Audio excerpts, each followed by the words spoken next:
Are we good? Okay. Look, I'm so excited. Thank you so much for having me. I feel that this vibration is especially what feeds us, right? And when we leave after today, the most important thing is that we implement, that we take action, right? So, speaking about action, if I tell you about 2 things that you can start doing right now that will help you see your 90th birthday, but not only your 90th birthday, also you'll be sharp as a shark, you will be active, and you will be energetic, because there's no point getting to our 90s and it's like, so would you do that?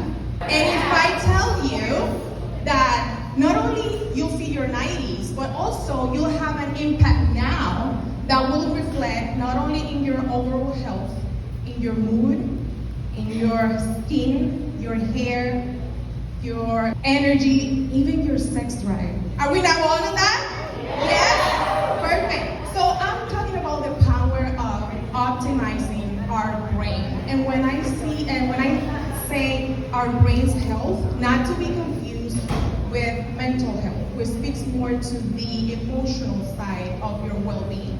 I'm speaking about our organ, the actual organ of the brain, and the power and long-lasting effects of actually great sleep. Not only good sleep, but great sleep, right?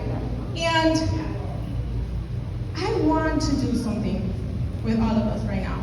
I want you to close your eyes and think about a person who is experiencing memory loss, experiencing dementia, or experiencing Alzheimer's. What does this evoke for you? What comes to your mind? Now, by show of hands, tell me who thought about an older person or an older woman, right? Yes. I'm sorry? You thought about you. Good, so we're getting there. And some of us thought about a younger person, right? By show of hands, who thought about a younger person as opposed as to an older person? Okay, so let's hands. And what I want to do today is tell you a story of how I did with my deep understanding of the brain as a brain health professional and also as a holistic practitioner, an experiment that I did with my mom and myself. Because that older person that many of you might have thought about, or older woman, that woman in my life is my mom.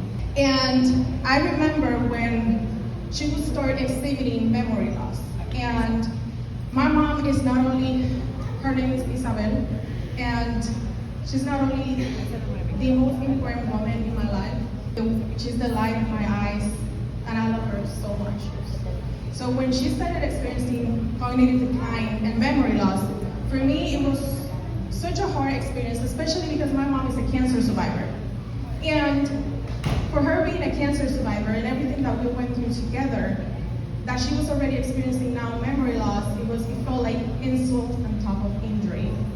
For me, this experience was so eye-opening because I did exactly the same thing that I did when she was diagnosed with her cancer, which was I became obsessed with learning everything that I could to help her not heal, but minimize the neurological decline that she was experiencing. Because for older people, there's no way to stop or reverse, but just to slow down. And for me, this was very important because I went to the literature, I went to the researching mode, peer reviews, you name it, deep into that. And what I realized is that me, as a millennial, was already experiencing cognitive decline. And I didn't even realize until I started educating myself and doing this research because of my mom. And I realized that I was ignoring the symptoms because, like I guess many of you here, and I did, I thought that poor brain function and cognitive decline is an older people's disease, right? By show of hands, we thought that poor cognitive decline and poor brain function is for older people. But I realized that I was experiencing many of the symptoms, but they were early, so I was mistaking them for not realizing they were cognitive decline in my case. And in my case, I was not experiencing these things because of chemo brain, which was the case for my mom. My mom was experiencing chemo brain as what we call chemo brain because as a consequence of chemotherapy. But in my case, it was because lifestyle. And here I am, living my dream, successful entrepreneur, not only living my dream, living the American dream, and the life that I always dreamed of. Nationally published, interviews, TV shows, magazines, traveling the world as a wellness speaker like I'm doing right now here. But somewhere along the way, I forgot about the most important thing for my brain, which was sleep. For the longest time, I was Team No Sleep. And a proud member, who's here a proud member of Team No Sleep? Because I was a proud member. Now I'm a proud member of Team Naps, all the time, taking naps. So I was a proud member of Team No Sleep. Because I thought, and this is very like ingrained, especially for those of us who are immigrants, right? It's like work. If I'm not doing the work, if I'm not on top of my business, it's not gonna be successful. That was my life. And I was barely going on 4 to 5 hours of sleep. And at my lowest point, I wrapped up almost 40 pounds over my typical weight. My hair was falling out. Again, I was not sleeping willfully, and then later I couldn't, even if I wanted to. My acne all over, and struggling with my fertility. My mood was all over the place, my poor husband. And something that I learned, because I didn't know this, is that cognitive decline illnesses that start developing in our brain 20 to 30 years before hardcore symptoms start to show in our lives. And because mine were mild, I was not paying attention. And what I realized is that I had all the things: brain fog, lethargy, I was feeling like shit, I was not thinking properly, doing businesses that I shouldn't be doing, again, gaining weight, all the things that I just mentioned. And as millennials, like many of us here are, we are the only generation that are now in average supposed to reach our 90s. This is based by the Stanford Longevity Center. We're supposed to see our 90s. Then what that tells me is that for those who are on our 30s, 40s, and 50s, the time to act is now, right? Not when we're 60s, 70s, 80s. So the time to act is now. But for me, the part that was more eye-opening is that when I started doing all this research, and I never thought to look in the mirror, and then I opened my eyes, and it's like, yes, I am supposed to be also making these changes, to be doing this prevention, and doing this research, and as an Afro-Latina and proud Dominican, and I feel that for me it was very important to go back to my roots. And part of my roots, obviously not only Africa, but more specifically in the Yoruba people, Nigeria, I found a study that followed for years 2 communities. A community called Ibadan in Nigeria, the Yoruba people, and an African American community in Indianapolis, Indiana. And it followed these 2 communities that had the same gene that would put you at risk of developing Alzheimer's disease. And what it found out is that the people in Nigeria were not developing Alzheimer's at all, ever. And the African Americans in United States, in Indiana, were developing Alzheimer's. Why does this happen? Because of lifestyle. The Yoruba people were cooking their meals, they were very active, went to bed when sundown, woke up when the sun was up, and had a huge sense of community. African Americans in Indiana, eating a diet of processed foods, not sleeping well, on purpose or because of the lifestyle, and they were developing Alzheimer's at an alarming rate. So what that told me is that there is hope, because while genetic predisposition can be a pistol, our lifestyle is the trigger. Let me repeat that. Genetic predisposition can be the pistol, but lifestyle is the trigger. And that holds true for every chronic disease and illness, regardless of our race.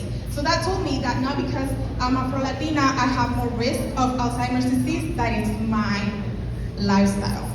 So I realized that I was putting myself willingly in this risk, and seeing the mirror of my mom, I decided to do the experiment, and the results is what got me to decide to become a professional in brain health and use my voice to help women of color, Latinas, to prevent instead of react. And that's why I'm here today.